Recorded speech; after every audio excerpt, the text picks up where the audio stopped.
Estamos estudiando el libro de Josué. La semana pasada pues estuvimos viendo ya los primeros capítulos de Josué, pero yo quería hacer un poco de recapitulación, lo que vimos la semana pasada, sobre todo en la figura, una de las figuras que hablamos mucho la semana pasada. ¿Se acuerdan quién fue? Rahab. Quiero hacer recapitulación en Rahab, porque dice Hebreos 11:30, dice Hebreos 11:30, por la fe cayeron las murallas de Jericó, después de haber marchado el pueblo 7 días a su alrededor. Por la fe, la prostituta Rahab no murió junto con los desobedientes, pues había recibido en paz a los espías de Israel. Eso, lo menos que se imaginaba Rahab cuando aparece en el primer capítulo de Josué. Todavía Israel ni pensaba ocupar la tierra prometida, es que siglos después la iba a citar San Pablo en la carta a los hebreos, y menos que le iban a citar en la genealogía de Jesús, y menos que en el siglo XXI iban a estar hablando de ella. Esta mujer que tenía un oficio que siempre ha sido despreciable, el oficio y lo dice bien claro la Escritura, de prostituta. Eso nos da la lección de lo que hablamos la semana pasada. Dios no hace acepción de personas, como va a decir San Pedro en la carta más adelante. Es algo muy que tenemos que grabar en nuestra mente, lo que dice San Pedro. Dios no hace acepción de personas. Nosotros somos los que hacemos acepción de personas. Nosotros somos los que hacemos juicio, y los que decimos esta persona no es de Dios, esta persona Dios no lo puede amar. Sin embargo, vemos cuánta gente, entre comillas, decente habría en Jericó, y todos ellos perecieron. Y esta mujer, de un oficio despreciable, pues pasó a la historia de la salvación. Y eso volvemos a confirmar lo que dice San Pedro. Dios no hace acepción de personas. Y sigue diciendo, y extiende su amor hacia todos, sin importar la condición social de la persona. Hay verdaderamente mucho que aprender de este relato del Jericó, que es a donde se dirige ahora Israel, de esta mujer llamada Rahab, y de Dios que es santificador. Dios es un Dios santificador, Dios que perdona el pasado. No solo Dios es santificador, ¿se acuerda? Hablamos la semana pasada, el cristiano no vive en el pasado ni vive en el futuro, el cristiano ¿dónde vive? En el presente. Dios que perdona el pasado.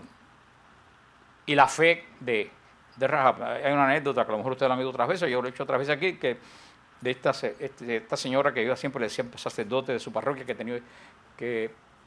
tenía un mensaje que el Señor le hablaba, y ella siempre, tú sabes, los sacerdotes decían, estamos, y volvía que el Señor me da un mensaje para usted, y no le hacía mucho caso a la señora, y le dijo, ok, vamos a ver si es verdad que el Señor te habla, ve, pregúntale cuáles fueron mis pecados de la última confesión. Y la señora volvió de siguiente y le dijo, padre, el Señor me dijo que no se acordaba. Y entonces dijo, entonces sí, el Señor de verdad te habla. Porque cuando Dios perdona, olvida. Esa es la gran característica del Señor. Es lo único malo que tiene el Señor, la memoria. Pero también tenemos que ver la gran fe de Rahab.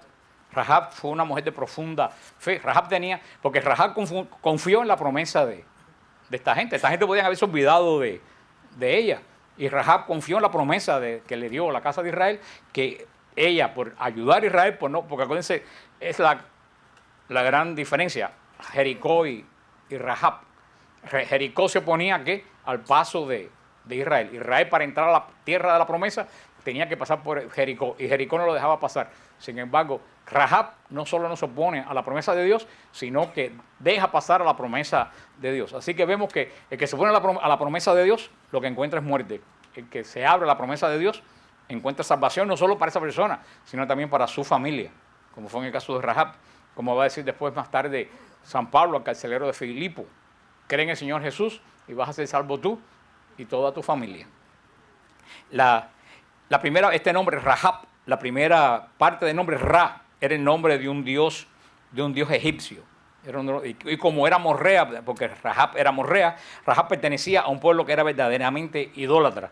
Rahab era una prostituta que al parecer tenía la casa cerca de su familia y que estaba pegada a la muralla, porque por ahí fue por donde entró la gente, los espías de Israel. Por eso es que las pudo dar tan fácilmente cobijo en la casa.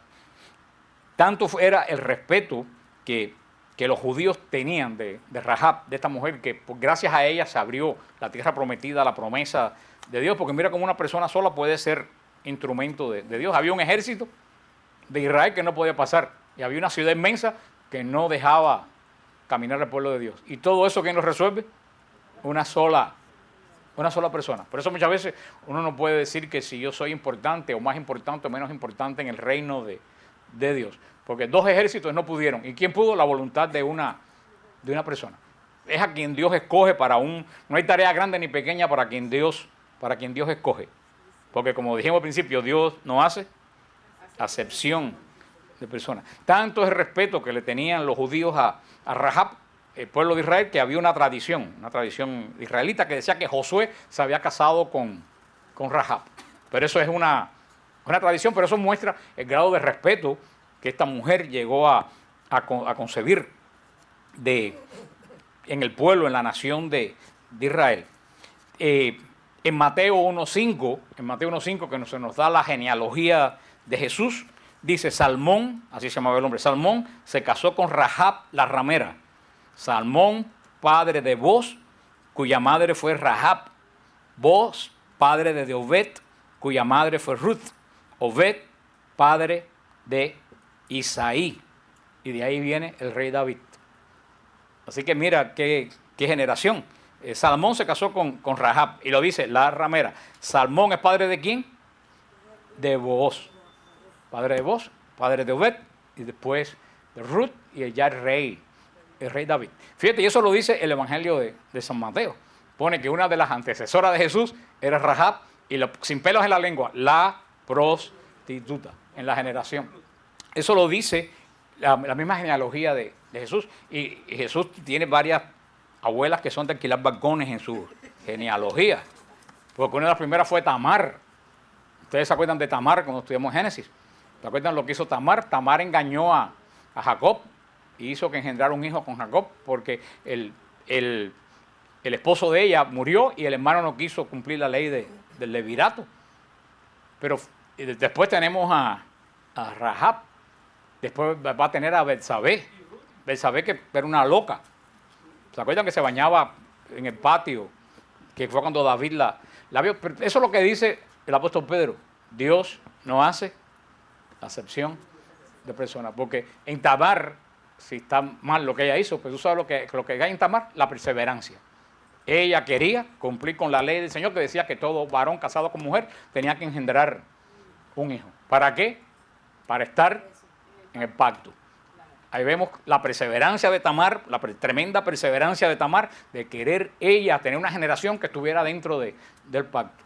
Vemos a Rahab, a pesar del pasado que tuvo, vemos a Rahab, que fue la mujer que creyó en la obra del Dios de Israel. Dijo, yo he oído las obras del Dios de usted, dice que es un Dios poderoso, y hace que Israel pueda subir a la promesa. Y Betsabé, que engendra al rey Salomón.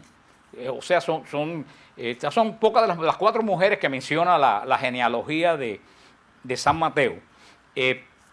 Pero el hecho de que los judíos hayan creído en sus tradiciones, que Josué, el sucesor de Moisés, se casó con ella, muestra que ellos admiraban tremendamente la fe de esta mujer. Evidentemente, porque aquella poner su fe en el Dios de Israel y abrir la ciudad a la promesa de Dios, pues definitivamente ella rechazó a los dioses cananeos, del cual ella misma tenía un nombre. Dios, dijimos también, que es Dios santificador. Por eso dice San Pablo en Hechos 11, por la fe la prostituta Rahab no murió junto con los desobedientes. Por eso San Pablo la va a mencionar en esta genealogía casi también de los hebreos.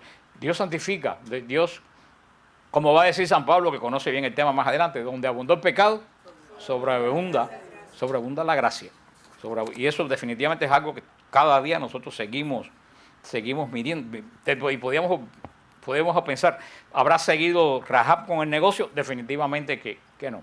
El encuentro de esta mujer que ha tenido con el Dios de Israel y el respeto que a partir de ahí le mantuvieron los judíos, tenemos la respuesta que esta mujer verdaderamente hay un cambio total de la vida. El de ella creer, transformó totalmente su vida.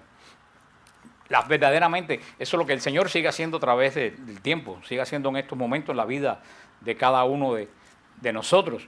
Y es por eso también que el apóstol Santiago incluye en el tema de la fe, incluye también el tema de las obras. También lo dice en Santiago 2, dice, de igual manera, no fue declarada justa por las obras aún la prostituta Rahab cuando hospedó los espías y les ayudó a huir por otro camino. Pues como el cuerpo sin el espíritu está muerto, así también la fe sin obras está muerta. San Pablo es clarísimo lo que dice. ¿Qué es lo que está diciendo San Pablo? Lo que está diciendo San Pablo, aún la misma Rahab, cuando creyó en Dios, ¿qué fue lo primero que hizo? ¿Qué es lo que surgió de Rahab cuando creyó en el poder de Dios de Israel? Hizo obra, ayudó a esta gente. Por eso, ¿de qué vale a Rahab decir, yo creo en el poder del Dios de Israel y no ayudar a los espías de Israel? ¿De qué le hubiera valido? De nada. Por eso que dice Santiago, la fe sin obra está muerta. Una fe verdadera tiene que producir obras. Si no, como dice Santiago, muéstrame tu fe por las obras, muéstrame que yo te muestro mi fe por mis obras. Santiago, y es clarísima, la epístola de Santiago es una de las epístolas más claras. No sé cómo hay personas que Rahab no conocía a Moisés, no conocía la ley de Moisés, ella solamente había oído hablar de las maravillas del Dios de Israel, lo que había hecho. Estaba seguro que el Dios de Israel era un Dios poderoso. De eso también hablamos la semana pasada, que nosotros tenemos también que proclamar las obras que el Señor hace en nuestra vida, porque es a través de las obras que el Señor hace en nuestra vida que muchas personas pueden creer, como Rahab creyó, porque alguien le dijo, el Dios de esos israelitas es un Dios poderoso. Ese es el buen ejemplo de Rahab. Después de su mal ejemplo, Rahab cree y Rahab obra. Por eso pasa a ser una de las abuelas del rey David y de la parte de la genealogía del Señor Jesucristo. La misma historia que vamos a ver después de Ruth también es una historia de fe y una historia de confianza en la providencia de Dios, pero eso lo vamos a ver más adelante. Pero verdaderamente es bueno señalar la figura de Rahab, porque es una figura que se le pasa siempre de largo y es verdaderamente pues alguien que nos habla de mujeres de fe, que nos habla inclusive de la función de la iglesia, porque todo el que se cobijó bajo la fe de Rahab fue como salvo. Toda la familia de Rahab que se cobijó bajo la fe, el Señor no protegió a la familia de Rahab por la familia de Rahab. El Señor protegió a la familia de Rahab, ¿por qué? Por la fe de Rahab. Por eso que dice San Pablo de nuevo, cree en el Señor Jesús y vas a ser salvo tú y toda tu familia. Porque así que la fe tuya muchas veces que hace la cobertura sobre tu familia, como la fe de Rahab cubrió encima de la familia de ella, la muerte no entró a la casa de Rahab, pero la muerte no entró en la casa de Rahab. ¿Por qué? Por la fe de Rahab. Y eso es lo que San Pablo, yo creo que San Pablo estudió bastante la figura de Rahab, porque en esta parte de San Pablo muchas veces habla temas que tienen relación con la vida precisamente y el ejemplo que da Rahab. Vamos al libro de Josué, capítulo, dice 3:1. Josué se levantó de madrugada, partieron de Sitín y llegaron hasta el Jordán, él y todos los israelitas. Allí pernoctaron antes de pasar. Al cabo de 3 días, los escribas pasaron por medio del campamento y dieron al pueblo esta orden. Cuando vean el arca de la alianza del Señor tu Dios y los sacerdotes levitas que la llevan, ustedes partirán del sitio donde están e irán tras ella, para que sepan qué camino de seguir, pues no han pasado nunca hasta ahora por este camino. Pero que hay entre ustedes y el arca una distancia a unos 2000 codos, no se acerquen más. Josué dijo al pueblo, purifíquense, porque mañana el Señor va a obrar maravilla en medio de ustedes. Y dijo Josué a los sacerdotes, tomen el arca de la alianza y pasen al frente del pueblo. Ellos tomaron el arca de la alianza y partieron al frente del pueblo. Que el Señor añada bendición a su santa palabra. Antes de seguir con el paso de la entrada a la tierra prometida, nos aparece por primera vez aquí en la historia algo nuevo. ¿Qué es lo que nos aparece? El río Jordán. Nos aparece el río Jordán. Y el río Jordán va a ser súper importante en la historia de de la salvación. El libro, el libro de los Josué, que nos habla por primera vez, nos presenta, antes de entrar a la tierra de la promesa, nos presenta el Jordán. Es un río que tiene 360 kilómetros de longitud, 360 kilómetros, y que ocupa el sector excepcional de la gran fosa de Rif. Es una fosa que pasa de las montañas del Líbano, desde el monte Hermón, baja por el medio de Israel, entra en Israel y desemboca en la costa norte del mar de Galilea, que se llama el lago Kinneret, o el lago de Genazaret, o como lo menciona el Evangelio, el mar de Tiberíades. Los que hemos ido a Israel se acuerdan perfectamente, el río Jordán nace en la base del monte Hermón, nace el río Jordán, porque se nutre de varios afluentes, y esos afluentes, y esto es muy importante, aunque parecen datos geográficos, las aguas del río Jordán se nutren ¿de qué? De las nieves del monte Hermón. O sea que es agua pura, es un agua que nace de las nieves que cuando llegue el verano se empiezan a descongelar y se van nutriendo. Los que este año fueron a Cesarea de Filipo, no sé quiénes de aquí fueron este año, estuvieron con nosotros en Israel este año, de acá. Rubén, y ustedes también, como no, Miralia. Sí, ¿se acuerdan que Cesarea de Filipo este año no había agua? Estaba seco. Entonces esa parte de Cesarea de Filipo está lleno de canales corriendo, este año estaba seco, porque todavía no sabía, el Hermón parece que no había descongelado el monte Hermón, pero toda esa parte está llena de agua, porque de ahí nace el río Jordán. Nosotros hemos estado en uno de los manantiales que está un poco más allá de donde nace el río Jordán, y esa agua pura baja y va atravesando todas esas montañas y forma el lago de Genazaret, o el Kinneret, o el lago de Tiberíades, que es donde está la ciudad de Tiberíades, donde cruzamos con el barco y estamos que le dicen Kinneret, quiere decir arpa, porque tiene forma de un arpa. Y de ahí el río Jordán sigue y empieza a bajar y atraviesa por toda la franja que divide entre los montes de Jordania y la tierra prometida, hasta que llega al mar Muerto.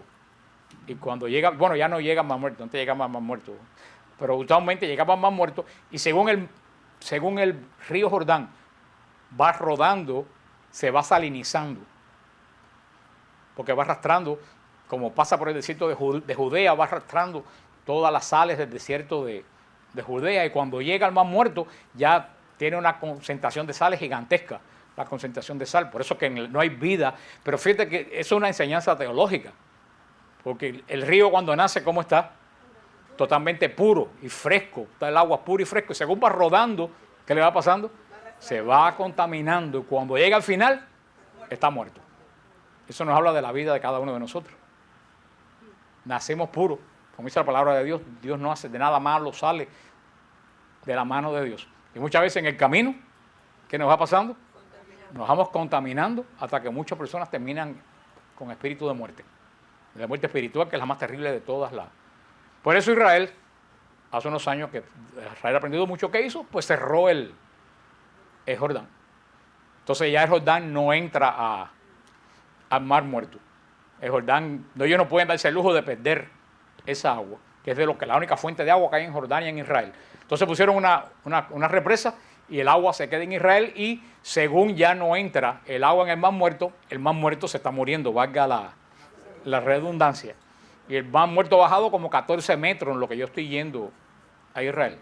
Yo creo bien que hay más de 1 kilómetro que se ha secado en lo que yo estoy yendo de la costa de Israel. Ya está en el punto que ya hay 2 lagos, 2 mares muertos. En vez de uno hay 2, porque el centro se secó, y entonces hay 2 grandes masas de agua a estos lados, y se cree que en unos 100 o 120 años el Mar Muerto va a dejar de existir. Porque Israel no se puede dar el lujo de perder. Y yo creo que eso también que hace Israel es una experiencia para nosotros. Tenemos que saber en qué momento tenemos que poner una represa en nuestra vida, para no dejar que nuestra vida se siga, ¿qué cosa? Contaminando y se muera.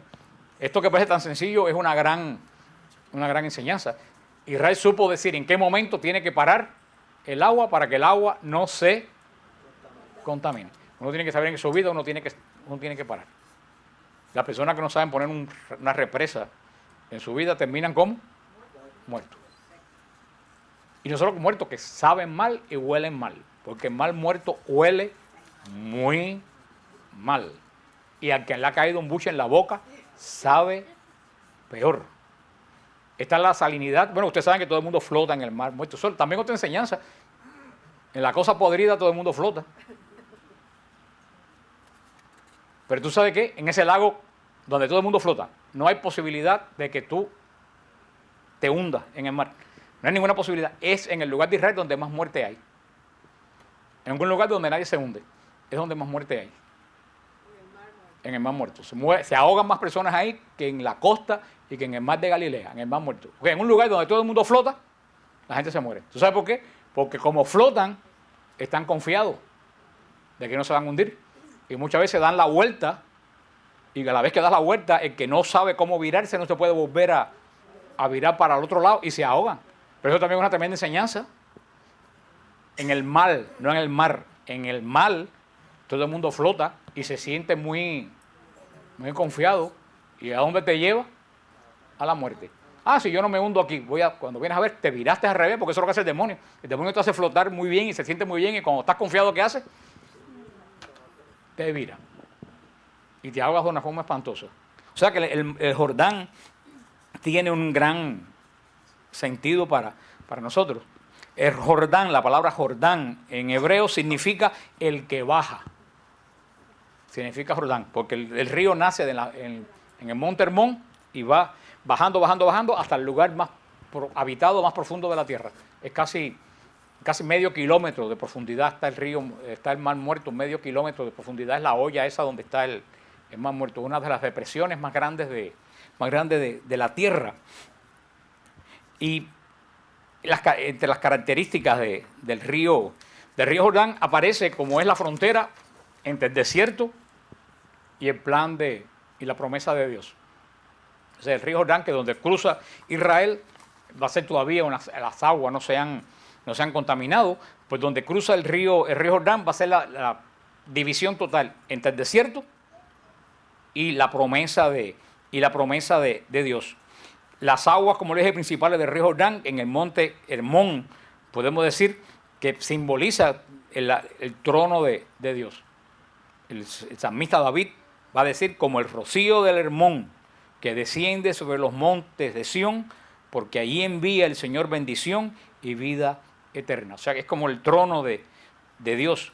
Y nos habla profundamente, igual que cuando los primeros padres se crean en el libro de Génesis. ¿Dónde lo pone? En un lugar que había habían 4 ríos, había mucha agua para Israel. Para Israel el agua es símbolo de vida. Donde hay agua, hay vida garantizada. Y esa es la gran disputa que ha habido por tiempos entre Israel y Jordania cuando estaban en disputa. La mayor disputa no era el oro ni el petróleo, la mayor disputa para ellos era el agua del río Jordán. Ahora llegaron a un acuerdo y los dos países se nutren del agua. Y hay algo que, esto es un dato adicional, hay algo que nadie dice, pero la Franja de Gaza, que pertenece a la autoridad palestina y a Hamás, la Franja de Gaza no tiene ni un litro de agua. ¿Ustedes saben quién le suministra el agua a la Franja de Gaza? El Estado de Israel. Porque dicen que son los judíos que maltratan. El día que Israel quiera y le corta el agua a la Franja de Gaza no dura una semana. No tienen absolutamente nada de agua. Pero eso ustedes no lo van a oír que la prensa lo dice. Es el Estado de Israel el que permite que el agua pase a la Franja de Gaza. Pero bueno, el agua simboliza desde los primeros tiempos, simboliza ¿qué cosa? La vida. Sin embargo, igual que pasa en el Jordán y pasó en Génesis, esa agua, ¿qué cosa? Se contamina. Y pasa de ser una bendición, pasa a ser ¿qué cosa? Una maldición. La misma agua que en el monte Hermón sale fría, te quita la sed y una bendición, en el mar muerto te da más sed todavía y es una maldición. Mira tú como lo mismo puede simbolizar dos cosas totalmente diferentes. En una vida y en el otra muerte. En una calma la sed, en el otro da más sed. La misma agua. Una situación en la vida de uno puede ser de diferente, como siempre le he dicho a la persona. El agua abajo del bote es una bendición, el agua dentro del bote es un problema. Y es exactamente la misma agua. Por eso hay que tener cuidado en nuestra vida. Un hecho en nuestra vida puede ser de bendición y el mismo hecho puede ser de maldición. Todo depende en qué parte tú estás. Como en Jordán. Si estás arriba, de bendición. Si estás abajo, de maldición. En el bote, al revés, si estás abajo, de bendición. Si el agua está adentro, de maldición. Por eso en nuestra vida tenemos que pedir al Señor que nos dé discernimiento para saber en qué parte nosotros tenemos que estar. Y los que a lo mejor también viendo un video en algún momento piensan que estoy hablando bobería, deja que les llegue esto a la vida de ustedes para que vean que esto no es bobería, que esto es más real que cualquier cosa de la que pueden estar viendo en este momento. Si no te has dado cuenta de eso, yo creo que bobo eres tú. Porque de que te llega, de eso no tengas la menor duda. Sin embargo, estas aguas que simbolizan desde el principio de la vida, que el Apocalipsis va a poner también al final de los tiempos, también va a aparecer en el agua, en el Apocalipsis, la bendición de Dios va a estar presente, no solo en la vida de Israel, sino también en la vida de la iglesia. Desde el comienzo, nosotros entramos al pacto de Dios, ¿a través de qué? De las aguas del bautismo. Y del costado de Cristo brota sangre y agua, y en la iglesia va a estar presente el agua continuamente, el agua bendita a la entrada de nuestras iglesias, que nos recuerda el agua bendita, ¿qué cosa? Nuestro bautismo. Ese es el agua buena, el agua de nuestro bautismo, el agua que nos dio vida, el agua del bautismo que brota ¿de dónde? Del monte Hermón, del trono de Dios espiritual. Ahora hay que pedirle a Dios que esa agua que brota del monte Hermón en nuestra vida no se convierta en el agua del bautismo que te dio la salvación. El agua del bautismo te puede dar la condenación. La misma agua que te salva, es la misma agua que te condena. Porque si tú entras en el pacto de Dios por el bautismo, el Señor va a juzgarte dentro del pacto de Dios. Tú tienes que ser fiel al pacto que tú hiciste con Dios, a las aguas del bautismo. Y cuarto sacramento, que no es agua, pero podemos decir que es agua. ¿Cuál usted cree que otro sacramento que podemos decir que es agua? Igual que se entra en el pacto por el agua. ¿Cuánto sacramento puede ser agua simbólicamente también? La confesión. Porque cada vez que pecamos, nos salimos del pacto. Y en la confesión, volvemos a entrar en el pacto. Como Monseñor Román decía de la forma guajira, que la ropa se lava con agua y jabón, pero el alma solamente con la confesión. Decía él siempre, no hay otra forma de lavar el alma. Los críticos de la Biblia, porque definitivamente que hay críticos para todo, pero sobre todo la Biblia tiene una cantidad de críticos dentro y de fuera. Han declarado que el paso de Jordán por los israelitas es un mito increíble, que es imposible que el río se detenga, que el río deje de fluir, porque el río viene ¿cómo? Para abajo. No hay ninguna posibilidad y entre paréntesis, el Jordán no es un río grande, en absoluto. Los que han ido a Israel conmigo saben perfectamente que el Jordán, donde ustedes los ven en ese lugar turístico, que a mí no me gusta ir, pero que a todo el mundo le encanta ir, porque todos se echan en darle comida a los peces babosos, esos que andan por ahí. Y Cristo nunca estuvo ni remotamente en ese lugar. Lo que pasa es que al lugar que se bautizó Jesús no podemos ir por una sencilla razón. No hay agua. Ya esa parte, el río se secó. Por eso los judíos hicieron en Galilea, al lado del Hermón, hicieron un lugar ahí para que la gente toque el Jordán y se metan ahí y toda esa cosa. Pero esa parte que ustedes ven ahí, esa parte es muy ancha, porque tiene una represa.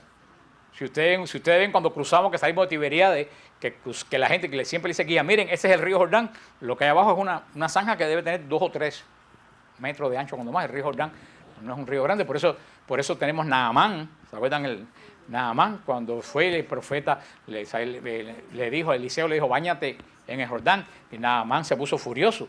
Y dijo, pero yo no tengo ríos en mi país, en Babilonia, ríos de 1 kilómetro de ancho para irme a meter en esa zanja, en ese charco. Y le dijo al ayudante de Naamán, si has venido tan lejos, ¿qué más te da? Inténtalo. Y Naamán se metió 7 veces, el pacto de Dios, y salió limpio. Esa zanja lo limpió cuando sus ríos gigantescos no lo pudieron sanar. Por eso nosotros no podemos, como decíamos al principio de Rahab, no podemos hacer acepción ni de personas ni de cosas. Naamán despreció a Jordán.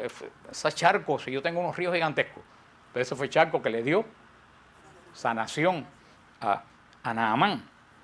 Ese río que es pequeño pero que corre, y cuando hay deshielos grandes corre, vaya si corre con muchísima velocidad. La historia también ha registrado por lo menos 2 casos durante los últimos 802 años que Jordán repentinamente dejó de correr y muchos kilómetros se quedaron secos. Entonces, una vez fue la noche anterior al 8 de diciembre de 1267, después de Cristo. Una sección de la orilla occidental se cayó, se desprendió, una parte de la ribera se desprendió, cayó y aguantó el Jordán. Y Jordán estuvo sin correr casi un día. Y todavía en el 11 de julio de 1927, en el siglo pasado, de nuevo el río nuevamente se secó.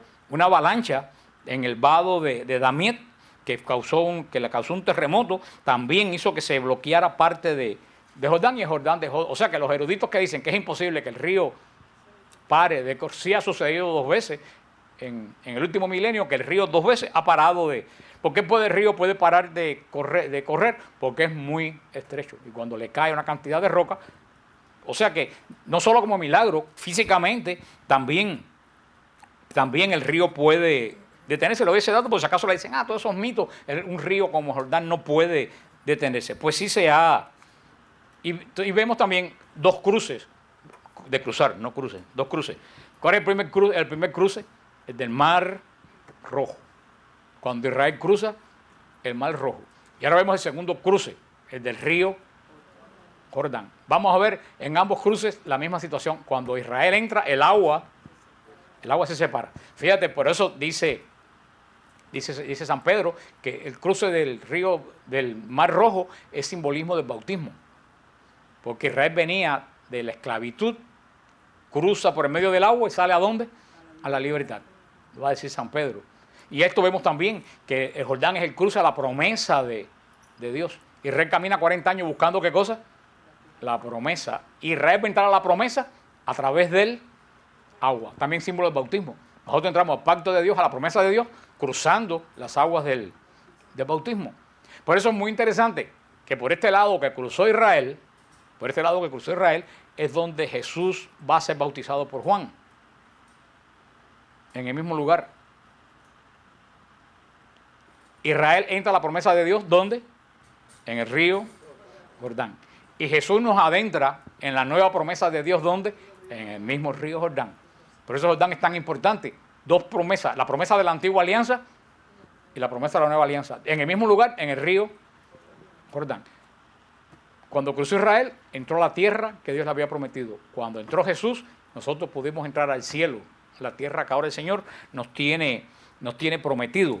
Es verdaderamente, por esto que quise hablar de este río, porque este río es muy, muy, muy importante. Es muy importante en toda la historia bíblica. El Jordán va a estar presente en la historia de Israel y siempre que se menciona Jordán, está hablando del cumplimiento de la promesa de Dios. Lo primero que nos dice aquí, en este capítulo, que es muy interesante, nos dice que Josué se levantó de madrugada. No está en el Deuteronomio, pero como dicen los campesinos, al que madruga, Dios le ayuda. Hay personas que duermen mucho y ahí se le va espiritualmente. Fíjate que Jesús se levantaba de madrugada a orar. Josué se levanta los monjes se levantan de madrugada a orar. O sea, todas las personas espirituales dicen que uno de los mejores momentos de orar es en la madrugada. Y sobre todo al amanecer. Dice que es un gran modo. Viendo la historia de Monseñor Román, él decía que Monseñor Román se levantaba todos los días a las 5 de la mañana y hacía el rosario frente al mar, ahí donde él vivía. Y él le recomendaba a los sacerdotes que se levantaran temprano y oraran. Josué se levantó temprano y partieron de Sitín y llegaron al Jordán. Dice que ahí no había apuro. Si ustedes creen, si llevan 40 años caminando por el desierto, ¿qué ustedes creen que hubiera pasado y ya ven la tierra prometida? ¿Y qué cosa es lo que los separa? Una zanja. Es que hubieran podido, desesperados, vamos a llegar a la promesa. Porque Josué dijo, no, vamos a acampar esta noche aquí. ¿Por qué? Porque las cosas de Dios son poco a poco. Nosotros hoy en día todo lo queremos ya. Y ese ya que queremos ya es lo que nos hunde y hace que el agua dulce se vuelva agua amarga. Josué le dijo, no, vamos a acampar toda una noche. Dios no tiene prisa. La promesa siempre va a estar. Dice, al cabo de 3 días. 3 días estuvieron del lado acá, viendo solamente a 3 metros la tierra prometida. Y ellos 3 días. 3 días. Si ustedes verán, de este lado va a estar el desierto y de este lado va a estar todo verde. 3 días. Los 3 días que Jesús estuvo en la tierra. Que pasa de la muerte a la vida. 3 días. Israel va a pasar de la muerte del desierto a la vida de la tierra prometida, donde estaban en tantos árboles y habían tanta fruta. Por eso todos los números de la Biblia nos quiere decir, nos está hablando de los 3 días que pasó Jesús en el vientre de la tierra, en la muerte. Dice, al cabo de los 3 días, los escribas pasaron por medio del campamento y le dieron al pueblo esta orden: cuando vean el arca de la alianza de Yahvé, su Dios, y los sacerdotes que la llevan, ustedes partirán del sitio, irán tras ella. ¿Para qué? Para que sepan qué camino han de seguir, pues nunca han pasado por ahí. Eso es todo un manual de sentido común. Israel no podía pasar como un loco porque no tenían idea a dónde iban. Entonces dijo, cálmense, ten cuánto, apláquense los ánimos, apláquense las emociones, apláquense las urgencias, y cuando estén aplacados, entonces ¿qué? No crucen, dejen primero cruzar el arca, y ustedes detrás del arca. ¿Por qué tenía que ir el arca adelante? Porque era la promesa del pacto de Dios. Ahí estaban los 10 mandamientos, lo que el Señor prometió, el Señor le iba a dar. Pero ellos no podían entrar como unos locos, tenían que entrar siguiendo ¿qué cosa? El arca. Hoy en día nadie quiere seguir absolutamente, y se lo digo yo por los viajes que hago a Israel, y no un viaje, todos los viajes. Tú te puedes aburrir dando todas las instrucciones, nadie las oye. Y después vienen y dicen, ay, tú dices, no, a las 8 nos vamos a levantar. ¿Lo oyeron? Sí. Sí, dígame, ¿a qué hora nos vamos a levantar?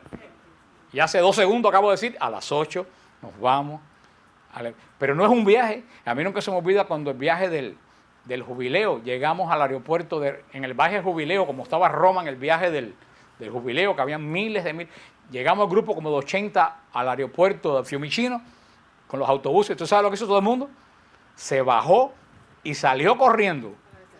Y yo me quedé en shock. Yo dije, ¿pero a dónde van si no saben el camino? Yo tuve que empezar a buscar a la gente. Yo me encontré a Marilú y a alguien más en una cola de un avión que iba a Tailandia. Yo no estoy haciendo chiste. Yo no estoy haciendo chiste. Pero yo solo puedo ver, se bajaron del ómnibus corriendo. ¿Cómo tú vas a andar corriendo si tú no tienes la menor idea a dónde? Pero tú sabes lo triste del caso, que así andamos por la vida. Así andamos por la vida, corriendo sin tener la menor idea a dónde vamos. Y cuando andamos corriendo sin tener la menor idea a dónde vamos, terminamos perdidos y perdiendo más tiempo que si nos hubiéramos detenido antes a pensar. Por unos segundos que no te detienes a pensar, puedes perder muchísimo tiempo. Pero hoy en día nadie quiere seguir, y lo vuelvo a decir, no es un viaje específico, es el ser humano hoy como está. Tú, para poder saber qué rumbo en la vida vas a llevar, tienes que tener una guía. Para Israel, ¿quién fue? El arca. Para nosotros, la iglesia, que es el arca de Dios. Porque ni siquiera es el Espíritu Santo en el sentido que les voy a decir. Porque yo puedo decir, el Espíritu Santo me dijo que fuera por aquí, eso es mentira lo que yo estoy diciendo. Porque no, el Espíritu Santo no me dijo nada, es que yo quiero coger por ahí, le echo la culpa al Espíritu Santo. Pero yo tengo mucho miedo cuando continuamente me están diciendo, el Señor me dijo, le tengo pánico. Yo le digo, ¿qué Señor te lo dijo? Porque hay muchos señores. Señores con ese mayúsculo, pero hay señores con ese minúsculo. Por eso ni siquiera puedes echar, porque cuántos locos hay por ahí que dicen, el Señor me dijo que abriera una iglesia. Y el Señor me llamó que me fuera de la que ya estaba, de la que se fue, que abriera otra totalmente. Digo, pero bueno, ese Espíritu Santo tiene ataques de pánico, se ha vuelto loco. Ese no es el Espíritu Santo que yo conozco. O sea, ya ni siquiera es echar la culpa al Espíritu Santo. El arca que tenemos delante que nos va a guiar es la iglesia, el magisterio de la iglesia. La iglesia es quien te dice por dónde tienes que caminar. ¿Y por qué está siendo tan atacada la iglesia? Precisamente por eso. Porque si la iglesia pierde el camino, todos los que estamos atrás de la iglesia perdemos el camino también. Y a los que tengo los que yo tengo los emails de ustedes, yo le pasé hace 2 o 3 días un documental de un programa que hizo Glenn Beck, a pesar que está en inglés, y le puse, todo el mundo debe ver esto, porque primero Glenn Beck es mormón, él no es católico. Y él hizo un análisis en 8 o 9 minutos de la iglesia espectacular que hizo Glenn Beck. Él, siendo mormón, se fue a Roma cuando su santidad Benedicto XVI hizo los nuevos cardenales, se fue a Roma con sus hijos. Y le dijo, miren esto, porque esto es historia, lo que ustedes van a ver aquí. Están pasando, fíjate, siendo mormón, aquí se está pasando el orden de Dios de generación en generación. Y él explica por qué la Iglesia Católica está siendo tan atacada de adentro y de afuera. Y Glenn Beck le dice a los evangélicos y a las sectas, le dice, no se alegren porque el demonio no se ha lanzado contra ustedes. Y es que el mormón, que es parte de una secta, se lo dice a los mormones de los evangélicos. ¿Usted sabe por qué el demonio no se ha lanzado contra los evangélicos, contra los mormones? Porque son presas fáciles. A ustedes los puede destruir el demonio en nada. ¿Tú sabes por qué se lanza contra la Iglesia Católica? Porque es la presa difícil de destruir. Porque tiene una jerarquía estructurada y tiene una sucesión. Por eso que se ha lanzado contra el Papa, que es la cabeza de la Iglesia, porque si logra confundir al Papa, toda la Iglesia se derrumba. Y le dijo a los protestantes, después que terminen con la Iglesia Católica, ustedes no duran nada. Glenn Beck dice que en este momento todo el mundo simbólicamente debería ser católico. Él dice que todo el mundo debería apoyar a la Iglesia Católica. Él dijo, yo como mormón, ustedes como evangélicos debemos ser católicos, debemos apoyar a la Iglesia Católica porque por algo la están atacando y después de ella vamos nosotros. Un tremendo, y por eso es que dice, por eso es que, y lo dice, la Iglesia Católica es la única que en este país se le ha parado el presidente al frente. Y le ha dicho, lo que tú estás haciendo no lo puedes hacer. Ninguna otra institución lo ha hecho en este país. Y por eso que el demonio nos está pasando la cuenta, nos está pasando la factura. Esta rebelión de monjas y todo eso que ha habido, que el Papa ha tenido que poner un investigador, eso viene de todo esto. Porque eso viene a salir ahora, cuando se lleva 20 años pasando. Precisamente porque quieren romper el orden, la jerarquía de la Iglesia Católica. Esa asociación de monjas americanas, ahora el Papa acaba de nombrar un obispo para que las revise, hace 30 años, no son todas las monjas, es que hay una federación de superioras de diferentes congregaciones y tienen hecha una asociación. Y dicen ellas que representan a 57,000 monjas. Mentira. Esas viejas no representan a nadie. ¿Qué hacen estas señoras? No de ahora, hace 20 años Modera Angélica se fue, formó un terremoto de lo que ella forma y se fue de esa asociación hace 20 años. ¿Por qué? Porque el domingo estaba reunida la asociación de esas superioras o lo que sea, o delegadas, y cuando el domingo el sacerdote vino a dar misa, las monjas no dejaron al sacerdote dar misa, porque dijeron que eso era machismo espiritual. Entonces ellas hicieron un ritual indígena el domingo. Eso fue hace 20 años, y Modera Angélica dijo, esa asociación está muy... Pero eso va mucho más atrás.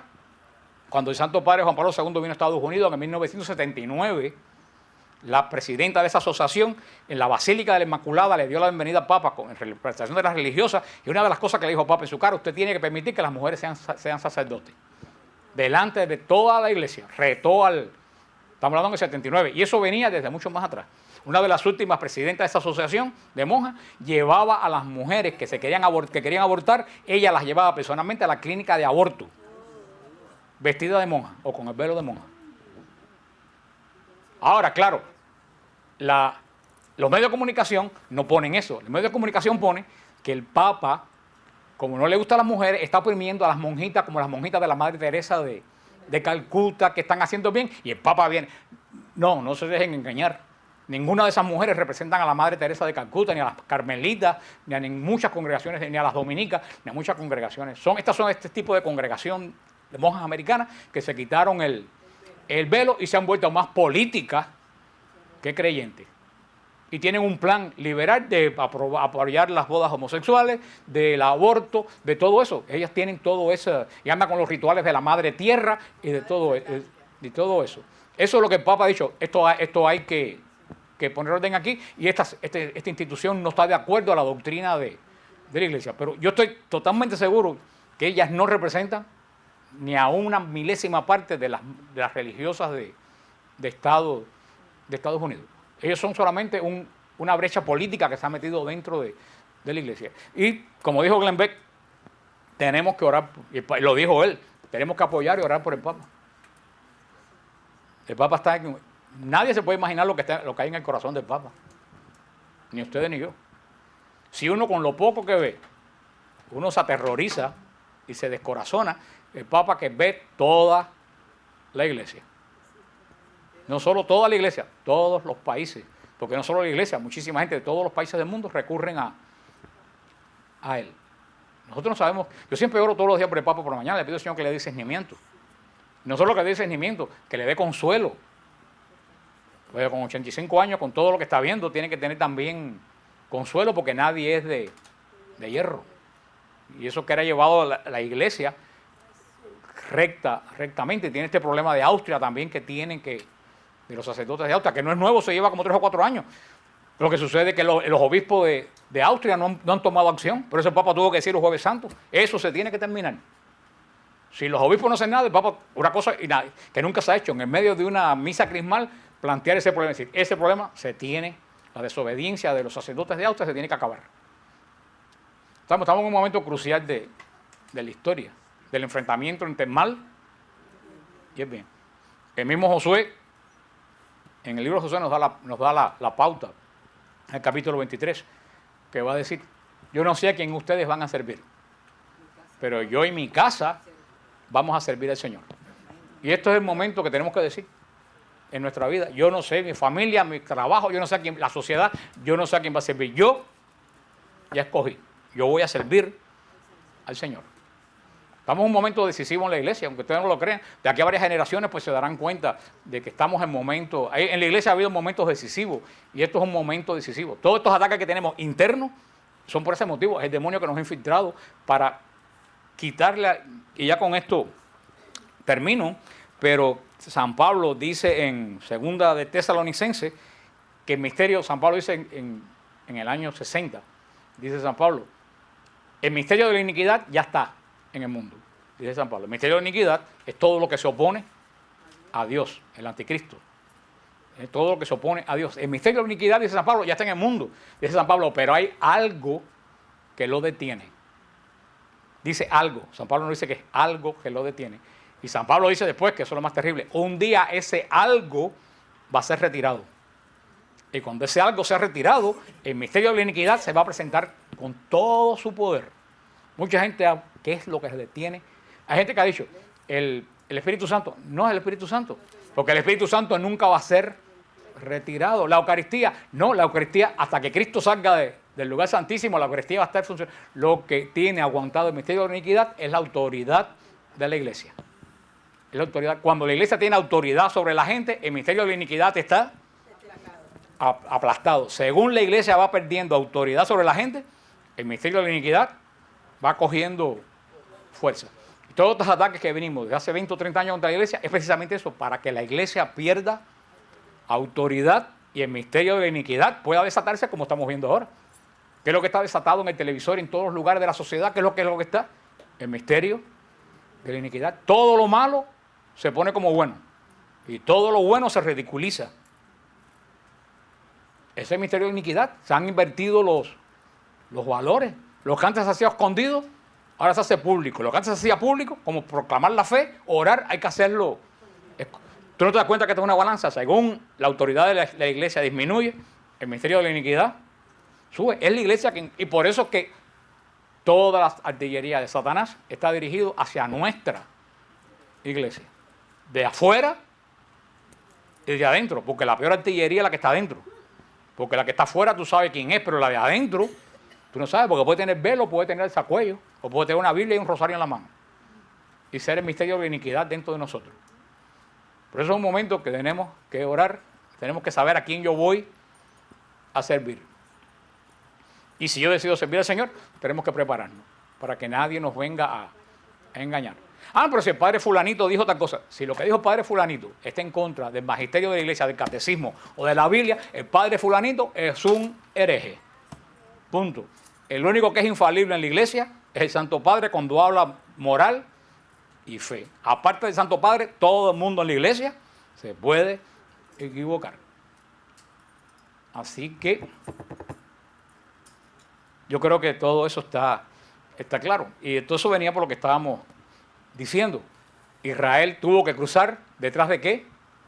De una guía, porque no conocían el camino.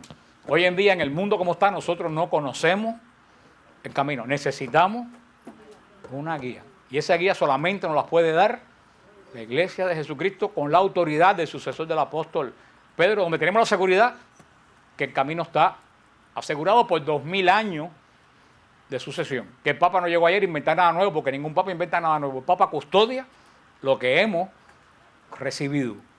Y eso fue lo que hizo Israel.